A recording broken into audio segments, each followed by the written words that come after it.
Welcome back to Inside of Her C-Suite as we chat to the CEO of the Steve Biko Foundation, Ms. Obenewa Amponsah.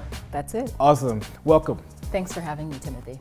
It's really good to have you for a lot of reasons. One is that your journey into working in this sort of Pan African sort of development of the continent, understanding the resources and the mindset that it takes. Where did it all begin? Because you've got a very sort of eclectic background. I do, yes. I think really my interest in African affairs and Pan-Africanism is a reflection of my identity. I am Ghanaian American. Grew up in the US, and it was kind of a strange story. My mom went to visit my dad. He was studying there. It was a good visit because along came me. She decided to stay to have me. And when I was 6 months old, we went back to Ghana. But it was the late 70s, early 80s, and there were a number of coups that happened. And as a result of that, we ended up moving back to the States, which is where I grew up, just outside of Washington, D.C. And I think that moment really made me think about how history impacts personal biography and how people's personal stories can really help to shape history. And so I went on to study African affairs and through a windy road ended up here in Johannesburg around about 2006. And you worked on a program with former African heads of state. I did. So you've seen leadership conversations at a very high level. What did you learn from that platform? You know, that was a very interesting platform, and particularly that job, I was working at an institution called the African Presidential Archive and Research Center, and it was a very interesting time. It was the early 2000s, and really our role was to document the current phase of Africa's development, particularly looking at those heads of state who had helped to democratize the continent. And it was interesting really to see again the link between biography and history, how people's personal choices really impacted their ability to make an indelible change in the lives of their nations. And so that really spoke to me about the fact that we each have a role to play, we each have a contribution to make, and that really our main objective here on this beautiful place called Earth should be figuring out our purpose and then committing ourselves to fulfilling that purpose. Now, you sound very poised and really together. You joined the Biko Foundation, and before you know it, you are CEO. You don't start out as CEO, and it couldn't have been easy. Tell us from the time you started until the time you became CEO, what was it like? Just give us a quick overview. Well, the theme in my life seems to be the twisty, windy road. I came to South Africa in 2006 because I felt like I really wanted a change. I'd been living and working in Boston, as I mentioned, and part of me thought I was going to move back home to Ghana, but then I really again wanted to experience a different part of the continent. And so I literally looked at the map and said, if I could live anywhere, do anything, where would I want to be? And basically I said I wanted to be in a place where I could easily reach other parts of the continent. So Joburg made a lot of sense. And so I moved here in 2006 and really just fell into the Biko Foundation by accident. I met their former CEO. We were both volunteering on another project, and he asked me to help them put together a conference to commemorate the 30th anniversary of Steve Biko's death and detention, featuring former heads of state. I was like, I got this. And so ended up working on that conference, but then the people who were supposed to put together the rest of the commemoration sort of fell by the wayside. So next thing you know, within a year, I'm running the commemorative program. Then it was consulting for a year or two, assisting with fundraising, developing international programs, and my portfolio just grew and grew and grew. And then round about 2014, I became acting CEO when our previous CEO went on sabbatical and then decided to retire from the institution. One of the things that you did before you became CEO is that you helped raise a lot of money. Give us a quick secret. I mean, because raising money is not easy. You know, this is a business channel. You know, the business of raising money. Give us one tip. I think the first tip is that you have to be clear about your value proposition. There are many nonprofit institutions, educational institutions that are very worthy causes, but unless you're able to articulate why this matters in someone's life, the value that you're bringing to them, it's very difficult to make your case. And I always frame it not from the perspective of begging, which I think is somehow how people look at it, but really it's about giving people the opportunity to shape the world in which they want to live. So your contribution as a nonprofit executive might not be monetary, but you are still bringing value, whereas other people might not have the time or talent to do the work that you do, but they can bring the financial resources to make that happen. As a woman, did you ever go into a situation and feel like because I'm a woman, I'm being undermined about this 20 million that I'm asking? Or do you have tools to be able to get over those type of things quickly? I think you definitely develop tools to be able to deal with those things. The reality is that prejudice exists, privilege exists. Walking into a room, people might look at you because you're young, because you're black, because you're a woman, whatever it might be, and have a particular preconceived notion about you. And we've seen throughout history how some of those preconceived notions have been legislated and have actually been used to curtail people's opportunities.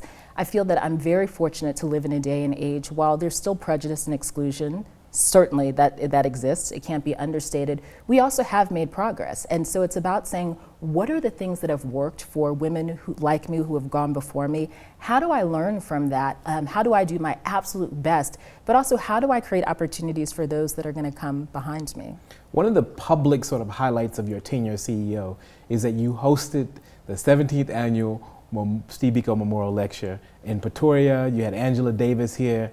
Tell us about the experience of introducing her, because that wasn't a normal introduction. I was there, we were there, we had crews there. You basically gave your own speech. At some point I stood up clapping for you. You kind of gave your own introduction You were lecture. that sole person in the back of the room. Yeah. What was that like? You know, the gravity of having this woman behind you, but you being a CEO, having put so much hard work getting her here, developing it, getting all these sort of like divas. I saw people out there acting a certain kind of way, organize this an event and having that moment. When you stood up to give your mini lecture, what was that like? You know, Tim, it's interesting. I think that as CEO, but also as Obenewa, that was a great night. It was a great night, I think, because from an institutional perspective, when you are clear about your objectives, you're able to fulfill them, and you're really able to create spaces for people not only to think about who Steve Biko was in the 1970s, but what his legacy means today, but more than that, what their purpose in place is. I feel like it was a job well done.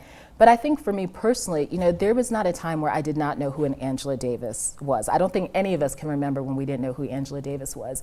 And so to just really have an opportunity to speak about who she was, to speak about her importance in my own life, in the lives of many of the people that were there, but more than that, to create a space for her to talk about the lessons she's learned, to give us that gift. So it was very special, and I've been fortunate to work not only with people like Professor Davis, but many other leaders, heads of state, who I think have endowed us all with one of the most important gifts, and that's of history, of memory, of heritage. The thing that struck me the most that night was how you sat in the middle of a critical part of history. So on the one side, you've got this sort of iconic historic figure, and on the other extreme side, you've got this young girl from the Pretoria sort of schools. But none of them would have come together if you hadn't have led strategically to put this platform together. And this is the value and the importance of being a strong, thorough, visionary CEO. As a CEO, you know, what have you learned from being a CEO that you would like to share with other young women? I think the number one thing is to listen. I think that sometimes when you get a title, or somehow we're taught that leadership is about having a title, but I think leadership is really about your ability to hear from people. It's about your ability to sort of translate the different things that are out there, whether they're public platforms like lectures, whether they're policies, whether they're people's personal experiences, and to create spaces where everyone can come and to learn about who they are and the potential of who they can become. And I think the number one thing that really helps with that is just learning how to listen. And I know it's something that I wasn't always so great at. You have learned a lot, I'm imagining, from being CEO of such an important institution and a body of work, and preserving this body of work. Along with your own background and what you've learned at the Steve Biko Foundation, you are going to go on tour and share a lot of this knowledge with the rest of the world, with the entire diaspora, through talks, your own books, your own sort of writing. What can people expect from you in your voice and when you are out there publicly? I think probably what is distinctive about my voice is that in some ways it's a multi-perspective voice. Being of Ghanaian descent, growing up in the US, living in South Africa, I think has given me a very good sense of the similarities and the differences amongst people of African descent across the continent and internationally. So I think that's one unique aspect that I bring. I think the other unique aspect that I bring is that I'm not prescriptive. Rarely will I tell you what it is that you should do. I believe that fundamentally the truth is within all of us, our truth, our sense of who we are and who we want to be. And it's really about creating space, whether physically for people to come together or even mentally, for people to think about alternatives, to think about new paradigms. It's about encouraging and inspiring them to pursue their dreams. For those watching who are going, look, you are the CEO of an organization that is physically designed to preserve the vision of the son of this nation. I mean, you got the father, but this sort of outspoken son who brought to us this notion of consciousness. You must know consciousness better than anyone. What is it? I would not say that. And again, this goes back to the listening. I think that I have a grasp and a grip in terms of what it means to me now. It certainly meant something different to me 10 years ago and will likely mean something different in another 10 years. But I think for me, consciousness, it's about living intentionally. It's about thinking about who you are. It's about thinking about the decisions and the choices that you make and how they influence those around you and how they can potentially influence society. And I think that, in Steve Biko's era, and to say that he was remarkable is an understatement of note, but the fact that here was someone who's literally redefined the ways that people thought about themselves, the names they called themselves, simply by exploring his personal experience and then going out and canvassing and hearing from other people. And I think that's a really important lesson for us today. And I think that while Steve Biko is certainly the father of Black consciousness, the message of Black consciousness resonates with people who may not be of African descent, with women, with people of different religions, when we are ascribed particular labels that may or may not resonate with us, but when we want to define ourselves for ourselves. Thank you so much for sharing with us on Inside of Her C-Suite. Obenewa, one of the things I can say is that, from observing your work as the CEO, I've also learned a lot. And one of the things that I appreciate is that you took it serious.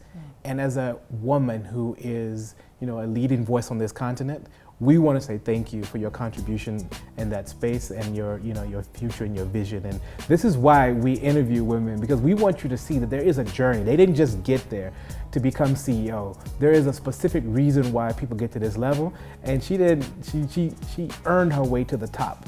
And we're going to continue chatting to women who are earning their way to the top on Inside of Her C-Suite as we travel this continent and the entire diaspora. And we look forward to chatting to you again next week on Inside of Her C-Suite.